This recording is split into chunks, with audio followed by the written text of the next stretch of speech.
நேற்று வந்து சாணுக்குட்டியான்ட்டு அம்மா எனக்கு பிரியாணி செஞ்சு தரியா ப்ளீஸ் சாப்பிட்ணும் போல் இருக்குது அப்படின்ட்டா. அப்புறம் தான் யோசித்தேன், நமக்கே ஃபீவர் வந்து போச்சு அப்படின்னா நமக்கே இந்த மாதிரி பிரியாணி சாப்பிட்ணும் அப்படின்னு தான் தோணும்.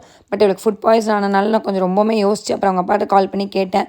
மைல்டாக காரெல்லாம் எதுவுமே சேர்க்காமல் செஞ்சு கொடு, நம்மளும் அப்படியே ஒரு நாள் அவளுக்கோசரம் சாப்பிட்டுக்கலாம், அதே பிரியாணி நம்மளும் சாப்பிட்டுக்கலாம் அப்படின்ட்டார். நான் சுத்தமாக காரமே போடாமல் அவளுக்காக லைட்டாக டைஜஷன் ஆகிற மாதிரி மட்டும் மசாலாலாம் போட்டு செஞ்சு கொடுத்தேங்க. மேடம் நல்லா கும்காவாக பிரியாணி தயிர் வச்சு சாப்பிட்டு தூங்கிட்டாங்க. காலைல ஏந்திரிண்டே ஏந்திரிக்கவே மாட்டேன்றா. அவளுக்கு வேறு இன்றைக்கி பேரண்ட்ஸ் டீச்சர் மீட்டிங். சரின்னு சொல்லிட்டு கிச்சனுக்கு போய் லெமன் சாதம் தாளிச்சிட்டு கேரட் பீன்ஸ் பொரியல் பண்ணி அவங்க அப்பாவுக்கு ரெடி பண்ணிட்டேன். பேலன்ஸ் அந்த பிரியாணியும் அந்த கிரேவி வச்சு சூடு பண்ணி வச்சுட்டேன்.